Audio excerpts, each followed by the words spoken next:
Olá, senhoras e senhores, estamos então mais hoje nesse encontro, justamente falando com vocês da área de humanidades, ou seja, vocês dos cursos que envolvem tanto a teologia interconfessional, cursos das humanidades que envolvem a teologia católica, a própria licenciatura em ciência da religião, o próprio bacharelado em licenciatura e sociologia, na parte da licenciatura, assim como falamos também da filosofia, tanto da licenciatura como também do próprio bacharelado. E justamente estamos aqui hoje para discutir um pouco mais, debater e entender um pouco mais o próprio portfólio, esses elementos práticos agora, justamente vocês desses cursos das áreas das humanidades, como nós citamos em outros encontros, entendendo esse quarteto, esse grande guarda-chuva que envolve as relações de oportunidades, as relações da aprendizagem que nós tiramos a partir disso e dos fundamentos teóricos que vamos estar realmente entrando em contato para que possamos então embasar a nossa produção, entregar o nosso produto, entregar realmente aquilo que nós necessitamos, as demandas necessárias da nossa instituição então de ensino superior. Como eu gosto sempre de reforçar, o portfólio é um elemento que traz muitas vezes temas do contexto atual, do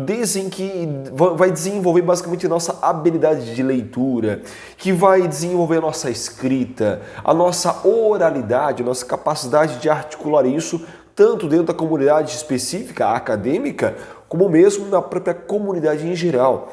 E não poderíamos deixar de elencar algo que está com tanta evidência, que são justamente os objetivos de desenvolvimento sustentáveis, conforme a própria agenda então de 2030, mirando aquilo que em 2015 foi acordado, com todos os 17 objetivos, pensando aí na agenda de 2030. Pensando justamente na questão da cidadania, que vamos debater um pouco mais hoje, da preservação da vida, da questão do empreendedorismo, de cada ser social, ao qual nele está inserido. E nisso, os fundamentos metodológicos para que nos convençamos em desenvolver realmente o nosso portfólio além dessas apresentações, das indicações da leitura, a aplicação teórica daquilo que nós estamos lendo, desenvolver essas ações na prática, lembrando que nós podemos desenvolver isso tanto sozinhos, como também em grupo, e se forem fazer esse trabalho em grupo, sugiro até no máximo 4 integrantes, e isso vai nos deixar com essa possibilidade de dialogar com outros estudantes do nosso curso. Isso é muito importante, Isso é muito valioso até por uma questão de network, uma questão de intercâmbio, que é oportunizado pela própria escola aí superior de educação. E nisso é muito importante entendermos o objetivo desse processo, que é entender essa metodologia, o fato em si que envolve essa metodologia, que é identificar o caso que nós precisamos estar absorvendo, as oportunidades, como nós sempre elencamos e emergimos, que é agir, refletir sobre essa ação e gerar uma outra ação a partir disso, tendo, claro, alguns fundamentos como aplicações práticas, que envolvem sempre os nossos portfólios e também as aprendizagens, como nós citamos no começo, que é justamente produzir diferentes gêneros textuais, ou um podcast, ou alguns slides, ou algum template, ou algum logotipo, algum tipo de gênero textual que nós possamos então levar para a nossa região, que possamos aí realmente aumentar a capacidade que nós temos de linguagem com outros meios. Lembrando que o portfólio sempre acontece nas fases então pares, ou seja, o módulo A2, ao qual nós discutimos ali sobre a ODS número 16, sobre paz, justiça, e instituições eficazes, o módulo B2, que é o qual nós estamos vivenciando agora, que é justamente falar desse objetivo de desenvolvimento sustentável, a ODS número 3, que vai falar justamente da boa saúde, vai falar justamente do bem-estar propriamente dito, e lá no final do ano, vamos aprofundar um pouco mais as ODSs, né? Número 10, que vai falar justamente dessas questões das desigualdades, né? Principalmente desigualdades e redução dessas desigualdades. Mas o mais importante disso é entender o peso da nossa nota nesse nosso portfólio, que é o que nos move, né, a estar realmente levantando, lendo os trabalhos, escrevendo, a avaliação que nós vamos ter a partir disso.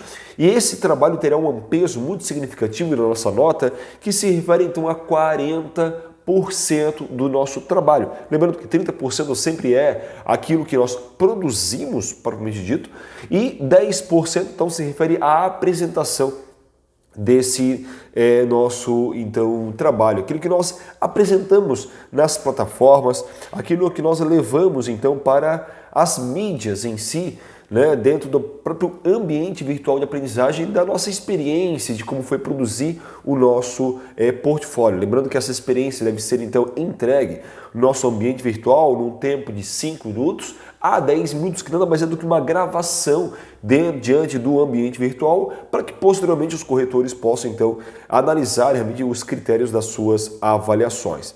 Reforçando, é um trabalho que pode ser feito então individualmente, ou pode ser feito também em grupo, até no máximo 4 integrantes, todos esses integrantes do mesmo polo em si, ou seja, se você é de Itajaí, ou se você é de Navegantes, ou se você é de Balneário, ou de Penha, que ambos, que vocês sejam então da mesma cidade, para desenvolver então esse seu portfólio. Ambos do mesmo curso, ou seja, ciência da religião com ciência da religião, filosofia com filosofia, né?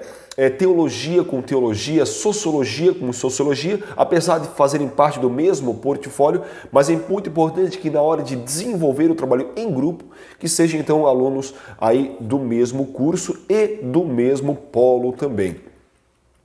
Então é muito importante que que esse aprendizado sobre o portfólio ele seja então concretizado, a chave, então ela venha a estar se fundamentando, né? E uma das principais chaves que eu gosto, um dos principais elementos dessa chave que eu gosto de estar elencando, que é principalmente a valorização do outro e da saúde coletiva, que vai nada mais estar elencando com as questões emocionais, né? Valorizar, olha que importante isso, valorizar o outro e valorizar principalmente a própria saúde coletiva. E como nós temos como grande banner desse trabalho, que é pensar justamente nisso, né? Boa saúde e bem-estar, objetivos de desenvolvimento sustentáveis, pensar na ODS número 3, mirando, como nós citamos no começo, na Agenda de 2030. E os subitens dessas ODSs é o item 3.3 dessa ODS número 3, que é acabar com as epidemias de AIDS, tuberculose, malária, doenças tropicais que muitas vezes são negligenciadas, né? E combater a própria hepatite, doenças transmitidas pela própria água e outras doenças assim que são, de certa forma, transmissíveis. E com isso, para que possamos nos embasar mais teoricamente nesses assuntos, né, fiquem então as dicas de leituras diversas que nós temos aí em nossos trabalhos. Mas é muito importante nós entendermos, né, aquilo que a grande autora, a professora doutora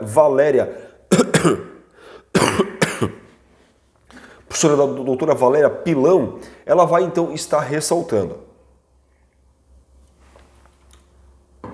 que é justamente pensar que todos os anos, de modo geral, né, especialmente quando pensamos ali em países latino-americanos, quando pensamos ali também africanos, asiáticos, há uma série de doenças que são muitas vezes denominadas de tropicais e são negligenciadas, que de certa forma atingem aí aproximadamente 1 bilhão de pessoas, né, e que ameaçam a vida de outros tantos milhões de pessoas a partir disso.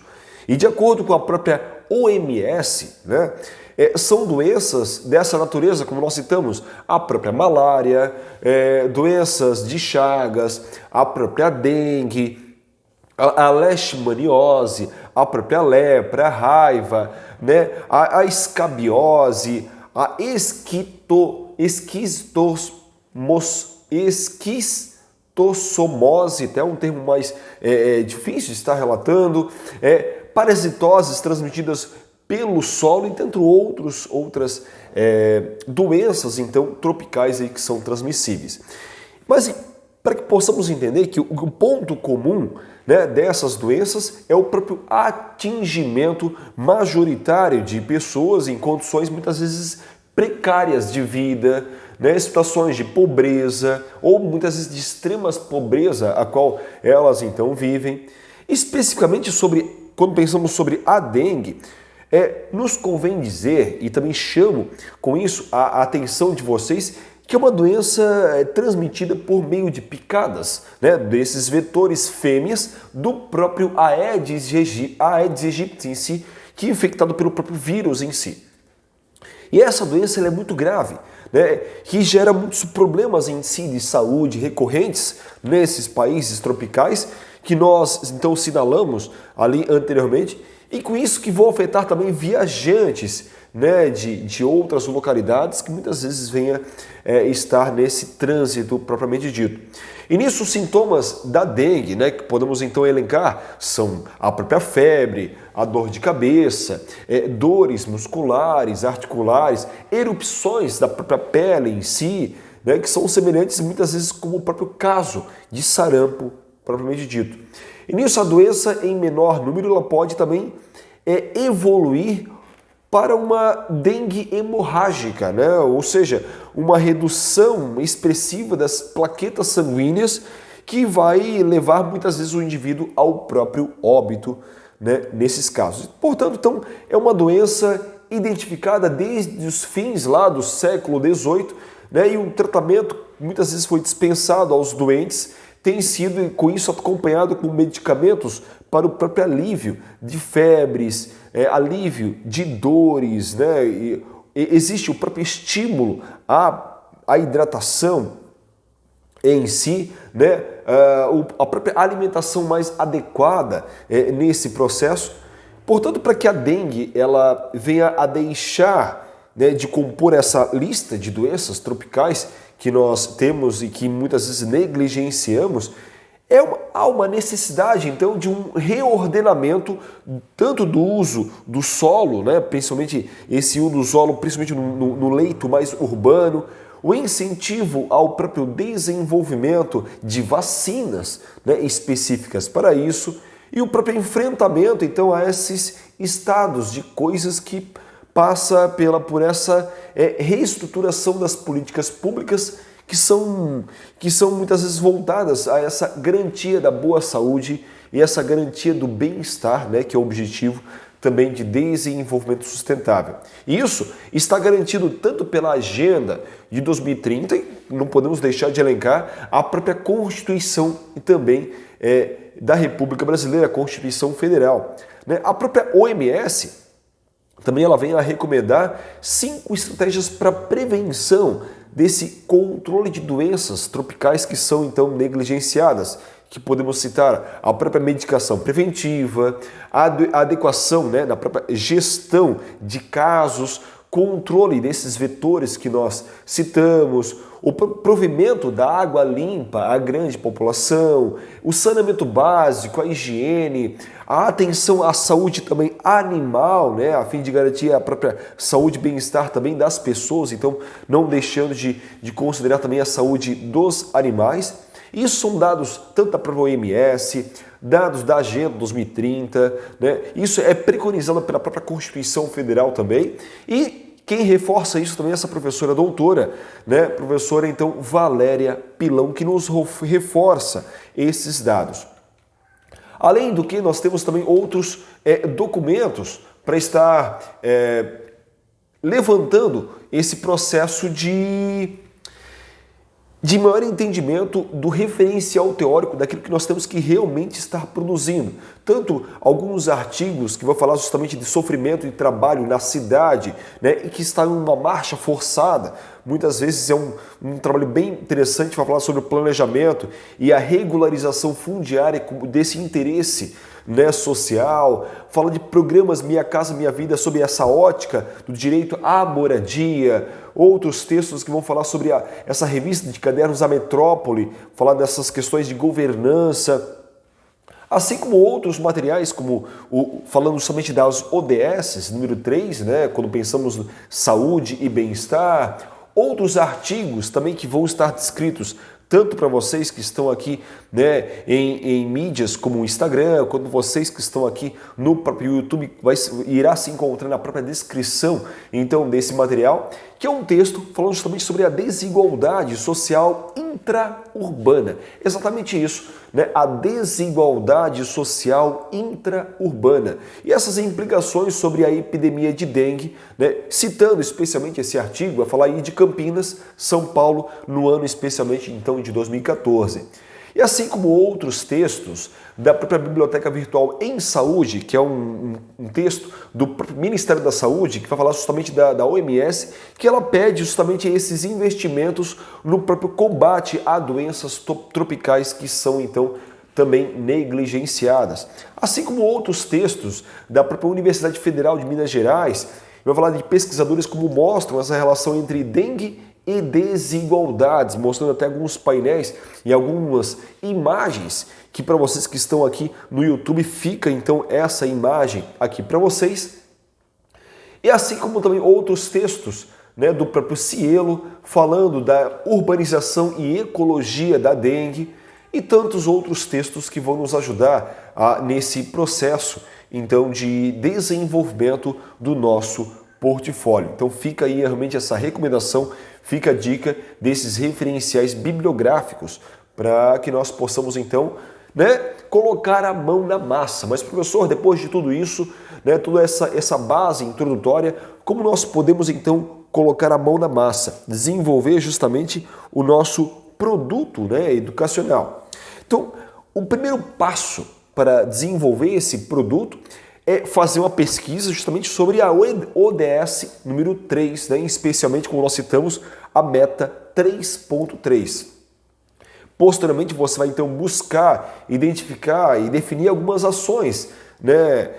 Como doenças tropicais negligenciadas. Você vai então nesse primeiro passo verificar e priorizar algumas informações, né, originárias de órgãos e instituições mais especializados, textos jornalísticos que você pode estar elencando, né? Fontes de dados que são apresentados como esses artigos então que nós elencamos. Então esse é um primeiro passo, identificar e fazer essa pesquisa bibliográfica.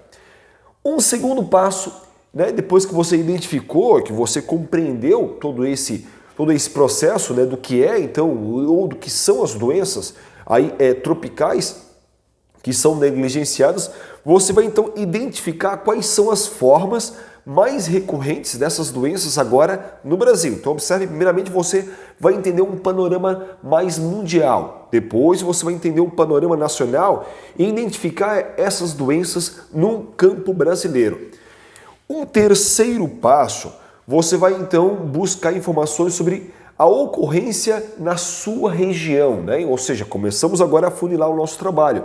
Começamos a pensar agora na sua região, seja Santa Catarina ou na sua cidade, Itajaí, Balneário Camboriú, Navegantes, né? Qual é a sua cidade, qual você identifica a sua região e você como acadêmico dos cursos das humanidades possa então levar esse conteúdo para a sua comunidade de ensino. Essa é a contribuição da instituição de ensino superior para a própria comunidade. E você vai então, com essa pesquisa feita, você irá produzir um material informativo. Esse é o foco. Você vai produzir um material informativo no formato então de slides, tá? E esse modelo de slides já está disponibilizado, né, nos arquivos, que estará tanto aqui na descrição do material, quanto já está lá no seu ambiente virtual de aprendizagem, em materiais complementares, já tem um modelinho lá de slides. para você idealizar então esse conteúdo que será então apresentado à sua comunidade, que você vai alertar qual é a incidência dessas doenças então tropicais que muitas vezes então são aí negligenciadas. E nisso eu chamo a sua atenção que os slides que você irá produzir deve conter ali mínimo 6 slides e no máximo 10 slides, 10 telas, né, para você apresentar. Primeiro, né, o slide das suas informações pessoais, né, o nome, sobrenome, o polo ao qual você pertence, o curso ao qual você está. Depois você vai colocar algumas informações que você pesquisou, né, que nós citamos lá, primeiro passo, segundo, terceiro passo, né, que nós citamos então. Depois você vai constar as explicações do que são essas doenças tropicais que são negligenciadas. Falar um pouco isso que nós discutimos aqui, né, citar e descrever quais são essas doenças então tropicais negligenciadas. Na sequência você vai então apontar, né, se há uma existência de doenças tropicais negligenciadas no Brasil, descrever se há algumas doenças negligenciadas na sua região propriamente dita.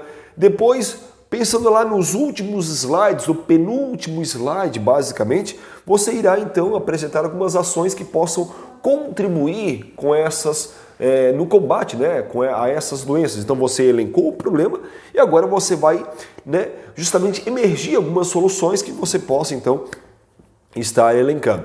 E o último slide, né, você deve então apresentar as referências bibliográficas, da onde você tirou todos esses conteúdos, né, que você então aí consultou.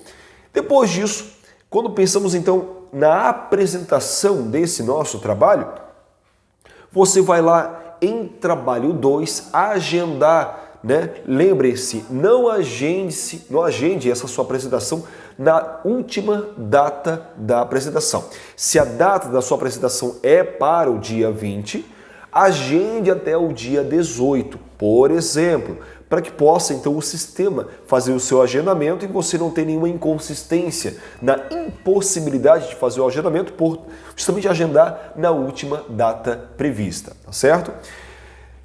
No dia da sua apresentação, sempre entre com o link de apresentador, não de espectador, não de ouvinte ou de convidado, tá? Você entra, se identifica o seu nome, o seu RU ou dos seus companheiros que ali estiveram presentes. Lembrando que é uma gravação que você fará nessa apresentação que vale então 10% da sua nota. E ao encerrar essa apresentação, certifique-se que você ir lá então e fechar a sala para justamente gerar a própria gravação propriamente dita, tá? Nessa sua apresentação, você vai falar como você elaborou o seu trabalho, como você fez o levantamento da sua pesquisa, se recorte metodológico, como foi a experiência de desenvolver, né, tanto individualmente ou em grupo, o seu trabalho em si. E é o momento, então, onde você vai enviar no AVA, né, aquele template, os slides em si, você vai enviar então lá em Trabalhos 1, lá no seu ambiente virtual de aprendizagem, lá no ícone chamado Trabalhos, é lá justamente que você vai enviar o anexo, o modelo de slides que já está lá disponível no seu ambiente virtual de aprendizagem, tá? Então, nos slides você deverá então apresentar os conteúdos que foram solicitados, sendo que a obrigatoriedade de ter 100% da nova deve constar mesmo um slide de explicar o que são as doenças, deve constar os apontamentos, pelo menos uma doença no Brasil. Nos slides deve descrever realmente se é alguma doença, né, na região ao qual o aluno se encontra, as ações que contribuem, então não precisa elucubrar muito na construção dos seus slides. Siga os critérios do seu portfólio, siga os critérios realmente do que pede a própria instituição de ensino superior e os referenciais bibliográficos que já se encontram no seu portfólio. Não precisa buscar fora, já temos um rico referencial teórico para você então estar consultando, tá certo? E nos seus slides lá constam já as telas a qual você então precisa preencher, deixando o último slide sempre para as referências. Já, pessoal, novamente agradeço a vocês que estão aqui comigo no próprio YouTube, a vocês aqui que estão com a gente assinando no próprio Instagram. Fecho com vocês aqui no Instagram e no YouTube e continuo com vocês para maiores perguntas que estão comigo aqui no Google Meet. Já, pessoal, novamente agradeço e informo que em próximos encontros, semana que vem aí temos mais encontros aí multiplataformas. Um abraço a todos vocês e até um próximo encontro. Tchau, tchau.